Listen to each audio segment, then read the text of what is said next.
이게 점점 이상한 가스가 오거든? 당시에 이제 뿌렸던 가스가 168톤이에요. 1995년에 일본에서 옴즐리교 지하철 테러 사건이 있었죠. 이때도 쓰인 게 VX 가스입니다. 셰프님들도 혹시 갖고 계시는 분 계시면 닥터 프렌즈. 안녕하세요, 닥터 프렌즈입니다. 오늘도 돌아온 의학의 역사. 오늘은 전쟁과 의학의 역사 시리즈입니다. 군대 갔다 오셨죠? 저희는 필승이고 여기는 뭐죠? 처음에 애들이 단결 이런 거 나한테 이러는 거야. 애들이 병사들이. 그래서 뭐라는 거야? 이랬는데 단결 할 수 있습니다. 아 너무 길다. 단결 할 수 있습니다. 약간 이렇게. 저희가 사실 장교로 임관을 했잖아요. 그렇죠. 괴산 군사학교에서 2달간 훈련을 받았습니다. 근데 이제 군사학교에서 받은 훈련 중에 제일 인상 깊은 훈련은 뭐예요? 생화? 아 생화 그랬죠. 화생방. 화생방? 여기는 화생방? 저는 뭐 유격. 아 유격은 재밌었어. 아니 나는 유격 8번 PT 할 때는 약간 사람이 미워지더라고. 아. 우리는 그런데 많은 분들이 이제 화생방을 얘기를 하십니다. 사실 화생방도 제 생각에는 상당히 약하게. 배려를 많이 해주셨어요. 근데 그럼에도 불구하고 제 옆에 있던 친구는 손을 떨다가 이걸 떨어뜨린 거예요. 아, 가스통 교환할 때. 이걸 떨어뜨린 거예요. 근데 이게 굴러가지고 어디로 갔는데 우리도 이걸 썼잖아요. 이거 안 보여. 그렇게 하다가 조교님이 나가십시오. 우리는 그거 하다 중간에 나갔어요. 전부 다 나갔어요. 그냥 가스가 사실 무섭잖아요. 그래서 화생방 때문에라도 우리가 생화학전, 화학전 이렇게 하면은 무조건 독가스를 떠올리게 됩니다. 사실상 지금은 굉장히 대표적인 무기이기도 하고. 맞아. 그럼 이 독가스가 인류가 전쟁에서 최초로 사용한 화학 무기일까? 그렇지가 않습니다. 그래요? 그 전에? 사람은 의외로 다른 사람을 죽이고 싶을 때 엄청난 위력을 발휘하게 됩니다. 기록이 생각보다 진짜 오래됐어요. 뭐 스컹크 같은 거 던졌나? 그러니까 이게 지금 계속 가스에 매몰돼 있잖아요. 독을 쓰는 거 아니야? 독입니다. 기원전 6세기 고대 메소포타미아 지역을 완전히 다스렸던 아스리아라는 나라가 나옵니다. 약간 느낌이 전쟁 잘할 것 같잖아요. 실제로 싸움을 엄청 잘했는데 성경에서는 아수르라고 합니다. 이 사람들이 어떤 전략을 썼냐면 먼저 선발대가 가. 그러면 적군의 우물에 호밀이 핀 곰팡이를 뿌립니다. 우물에. 그래서 거기 식수를 오염을 시켜. 이게 걔네 공식 기록에 남아 있습니다. 전술 중에 하나예요. 못됐다.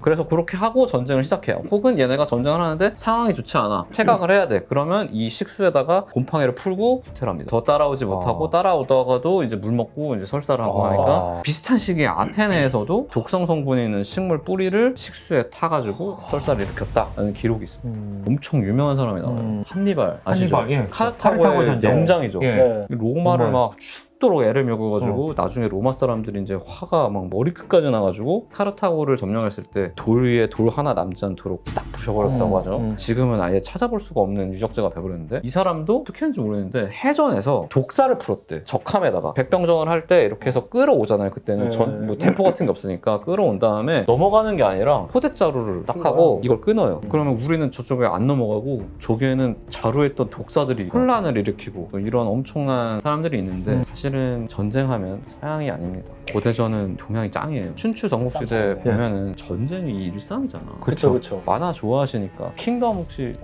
재밌게 봤죠. 보시죠. 이게 뭐냐면은 전국시대 말에 진왕, 정이 나머지를 정복하고 이제 진시황이 되는 얘기거든요. 거기 이신이라고 나오잖아요. 주인공. 호들갑 떨면서 막 장군들은 뭐 이만한데 막 한 절반만 해가지고 막 이신이 실존 인물입니다, 사실.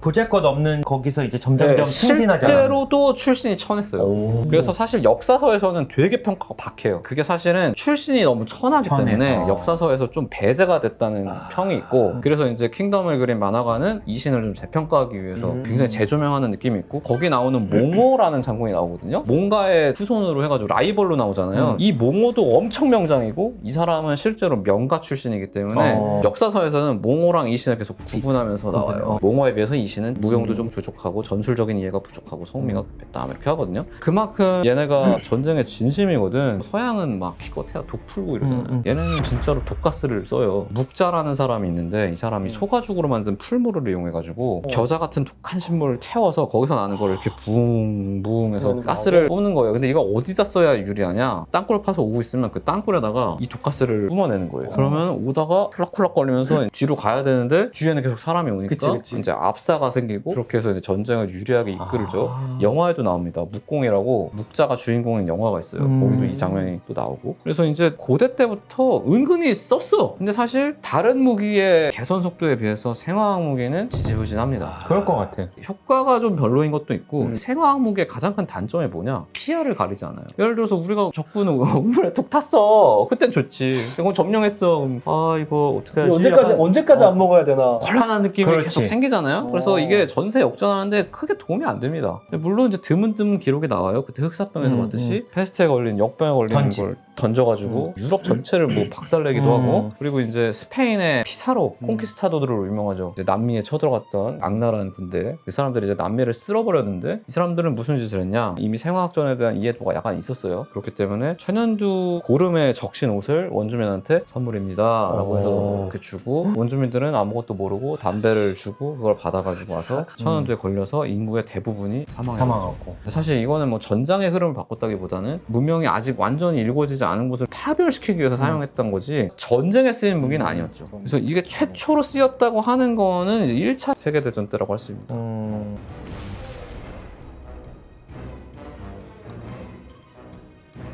이때 유명한 사람이 하나 나오는데 유대계 독일인인 프린츠 하버라는 분이 계세요. 프린츠 하버. 들어보신 분이 있을 수 있습니다. 좋게 들었을 수도 있고 나쁘게 들었을 수도 있어요. 이 사람이 어마어마한 공헌을 했어요. 인류에. 질소를 이용해서 암모니아를 합성하는 방법을 찾아냈고 보슈라는 사람이 5년 뒤에 합성 반응의 촉매제를 찾아가지고 이 대량 생산이 가능하게 됩니다. 이걸 하버 보슈 반응이라고 하는데 이걸로 질소 비료가 나온 거예요. 그래서 이 전까지는 사실 인류는 되게 배고팠어. 그러니까. 왜냐면 우리가 가진 퇴비라고 하면 비료라고 하면 똥오줌밖에 없잖아요 사실. 그리고 심지어 봐봐 악순환의 꼴이야. 창현이 이제 똥 쌌어. 그걸 이제 비료해서 넣었어. 착황이 시원찮아. 많이 못 먹었어. 근데 이제 얘 똥을 또 써야 돼. 근데 똥이 뭐 잘 못 먹어서 시원찮게 나와. 지력이 회복이 안 되는 거예요. 근데 질소 비료가 대량 생산이 되니까 그때부터 이제 인구가 폭발적으로 늘어나게 되는 거예요. 식량난을 해결한 사람이네. 지금의 식량난을 해결한 사람이고 동시에 세계 인구를 가능하게 만든 사람이기도 하죠. 있네. 엄청난 기여를 한 겁니다. 이걸로 사실 노벨상을 받은 사람이에요, 이 사람이.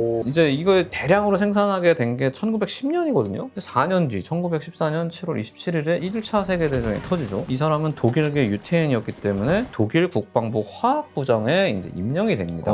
자신의 연구를 활용한 화학 무기를 만드는데 주력해요. 그러니까 이제 전 세계에 있던 많은 유럽에 있던 화학자들이 유명한 사람이 갑자기 가서 무기를 만들다고 하니까 야, 너 양심이 있냐? 이게 뭐 하는 짓이냐고 하니까 프린츠 하버가 유명한 말을 남겨요. 전쟁 전의 과학자는 세계에 속해 있다. 하지만 전쟁이 나면 과학자는 국가에 속한다. 그렇겠네. 그렇게 말을 하고 이제 연구를 열심히 합니다. 하지만 사실은 프린츠 하버 되게 억울했을 거야. 왜냐면 이 사람이 선빵을 친 게 아닙니다. 프랑스에서 먼저 체루탄을 만들어가지고 공격을 했어요. 살상 무기는 아니었지만 먼저 공격을 했어요. 그러니까 독일이 보니까 오씨 이거 장난 아니거든. 그래서 이제 그때부터 박차를 가한 겁니다. 프린츠 하버는 억울하긴 했지만 이제 실력이 더 좋죠. 이 양반이 이제 진심으로 개발을 하기 시작해요. 그래서 제일 먼저 했던 것이 독가스의 농도와 흡입 시간의 곱이 일정하다. 그러니까 독가스를 많이 노출을 하면은 이 사람이 먹는 농도가 일정하게 증가하더라. 이런 거를 이제 개발을 합니다. 그래서 농도를 높이면 이 사람이 짧게 흡입해도 죽고 농도를 낮추면 길게 흡입을 해야 되는구나. 이런 법칙부터 일단 만들어. 그리고 1915년에 염소가스를 만듭니다. 이거는 최루탄이랑 달라요. 이거는 호흡기랑 소화기에 치명적인 손상을 일으키고 사망에 이르게 하는 가스입니다. 그래서 이제 독일군이 신났어요. 왜냐면 그때 막 참호전으로 해가지고 막 엄청 교착 상황이잖아요. 이거를 제일 효과적으로 쓸 수 있는 데를 찾자. 그래서 보니까 이제 4월 22일에 이프르라는 곳에 있던 프랑스 알제리군을 공격하기로 해요. 그래서 여기를 폭격을 합니다, 일단. 그럼 이제 프랑스 알제리군은 보통 이러면 이제 참호전에서는 보병이 쳐들어오니까 기관총이랑 이렇게 해서 기다리고 있어요. 안 와, 근데. 대신에 공기가 좀 이상해져요. 탁해져. 그래서 이게 이렇게 옵니다. 왜냐면 이 당시에는 뭔가 폭탄 같은 거를 떨어져서 탕 해서 이렇게 가스를 터트릴 수 있는 기술이 없었고 자기네 진지에서 이만한 튜브 같은 걸 해가지고 그냥 염소가스를 흘리는 거예요. 그럼 바람이 불어가지고 적진으로 가는 겁니다. 그래서 이 사람들이 이렇게 보고 있다가 보니까 이게 점점 이상한 가스가 오거든? 근데 그때 당시에는 이런 게 아예 모르니까. 상상을 못 하잖아요. 당시에 이제 뿌렸던 가스가 168톤이에요. 엄청난 염소가스가 옵니다. 근데 뭐 전혀 대비가 안 돼 있잖아. 그래서 마시니까 이상해. 기침이 나오고 쿨룩쿨룩 하다가 애들이 갑자기 엎어져. 근데 이 염소가스가 하필이면은 공기보다 무겁습니다. 그러니까 참으니까 안에 고여요. 그러니까 이 사람들이 한 5,000명 정도가 그 자리에서 사망을 하고 우와. 도망가는 와중에 이제 15,000명 정도가 부상병이 생겨 당기고 즉시 몇십 킬로를 쭉 후퇴해요. 근데 이때까지는 단 몇백 미터 차지하려고 막 몇천 명 죽고 몇만 명 죽고 그랬거든요. 근데 몇 킬로를 그냥 쭉 먹은 거야. 보이지 않는 공포. 이 공포를 위해서 독일군은 15분 뒤에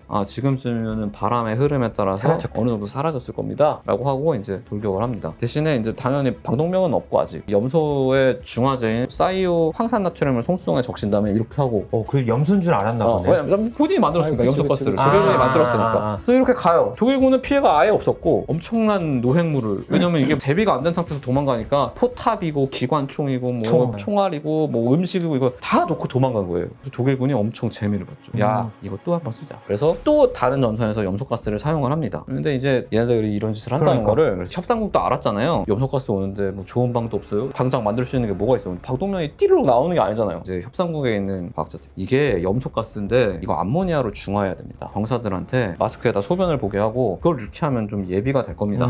그래서 근데 이게 뭐 되겠어? 잘 안 되잖아요. 근데 사실 독일군이 쓴 것도 소변이랑 별로 다른 게 없어요. 그래서 이날은 바람이 강하지가 않았어. 그래서 야 15분이 됐다 그러고 우리 들어갔는데 그래서 독일군도 쓰러지는 거예요. 그래서 이게 야 이거 어떻게 하냐? 우리도 죽네. 그래서 이게 뭐 방독면도 없고 하니까 어떻게 할까라는 생각을 하지만 그래도 바람이 세게 부는 날은 계속 사용을 해요.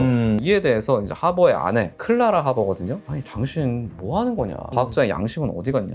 왜냐면 클라라 하버도 과학자거든. 어떻게 이렇게 잔인하고 추악하게 전쟁을 할 수가 있냐? 이거 이제 그만해라라고 하는데 하버가 그를 무시하고 전장에 또 가요. 근데 그 결과 클라라 하버는 집에서 자살합니다. 아내가 이제 남편의 그 악행을 못 참고 자살을 해요. 그래서 이제 하버가 계속 그런 식으로 염소가스를 쓰니까 협상국에서도 가만히 있을 수가 없죠. 그래서 머스터드 가스, 뭐 포스겐 가스 같은 게 나와서 양쪽에서 이제 독가스를 계속 사용을 하면서 전쟁이 점점 지옥이 되는 거예요. 참호전은 안 그래도 지옥이었는데 독가스가 오니까 회복이 안 돼요. 게다가 제대로 된 방독면이 아직도 안 나왔어요. 그러니까 이제 그런 상황에서 어찌됐건 전쟁이 1918년에 끝나죠. 그리고 나서 하버는 과오가 있지만 노벨 화학상을 받습니다. 질소 비료 때문에. 그리고 이제 독일의 엄청난 영예를 안게 되죠. 우리 하버 하죠. 이 사람이 사실 유태계죠. 무슨 일이 벌어질까? 맞지? 1933년 히틀러가 정권을 차지하자 하버 바로 잘립니다. 그 다음에 완전히 모든 걸 다 잃어버린 상태에서 하버는 그렇게 비참하게 사망을 하고 아무튼 독가스가 이제 1차 세계대전부터 널리 쓰였잖아요. 쓰고 보니까 너무 끔찍해. 그러니까 너무 위험하고. 그러니까 우리만 쓸 수 있으면 좋아. 근데 쟤네도 쓰니까 끔찍해. 그러니까 이거 하지 말자. 그래서 이제 합의를 보게 됩니다. 근데 사실은 앞에서는 하지 맙시다. 뒤에서는 만들고 있잖아. 이게 그래서 끝나지가 않습니다. 1952년 이때는 2차 세계대전도 끝난 상태예요. 그러니까. 영국의 제국화학 기업의 화학자인 라나즈 고우씨가 살충제를 목적으로 VX라는 가스를 만들어요.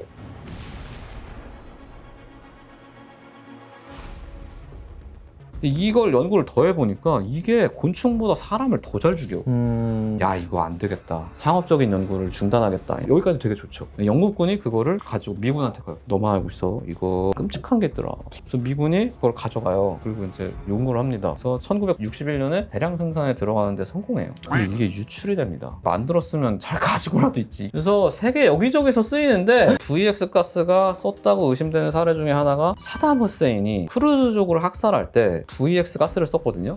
나이가 좀 있으신 분은 뉴스에서 보신 기억이 있을 거예요. 88년 일인데 너무 끔찍한 시신들이 쫙 길거리에 그냥 놓여 있어. 그러니까 사람들이 가다가 그냥 먹고 다 죽은 거야. 민간인들이 거기서 그렇게 살해당한 기억이 있고 이거는 아마 더 유명해서 아마 다들 알고 계실 겁니다. 1995년에 일본에서 옴질리교 지하철 테러 사건이 있었죠. 이때도 쓰인 게 VX 가스입니다. 어마어마한 사람들이 많이 죽었죠. 이게 시린 가스인데 그쵸. 이제 VX 가스라고 하거든요. 어. 또 하나 더 최근에 벌어진 거 이것도 아마 다들 알고 계실 거예요. 김정남이라고 북한에 이 양반이 말레이시아에서 암살당했잖아요. 맞아. 이렇게 발라가지고 네. 그것도 VX입니다. 그래서 이게 사실 지금까지도 어디선가는 가지고 있어요. 그렇겠네. 실제로 공식적으로 인정한 곳이 미국과 러시아입니다. 근데 이제 의심되는 국가는 훨씬 많아요. 제가 흑사병 때도 말씀을 드렸지만 혹시라도 그런 단체나 테러 단체 혹시 이런 데 속해 계신 분들이 이런 걸 보신다면은 반성하고 폐기하는 게 좋겠다. 자막을 어떤 언어들을 좀 뭐 영어도 달고요. 7, 8개로 해서 어떤 목적으로 쓰시던 간에 이런 수단을 쓰는 건 안 됩니다. 셰프님들도 혹시 갖고 계시는 분 계시면 반납을 하시는 게 좋을 것 저희 같아요. 구독자분들이 외국인도 계시니까 저는 오늘 이렇게 생화학전의 역사를 알아봤고 다음에는 더 재미있고 유익한 의학의 역사로 찾아뵙도록 하겠습니다. 네, 감사합니다. 감사합니다.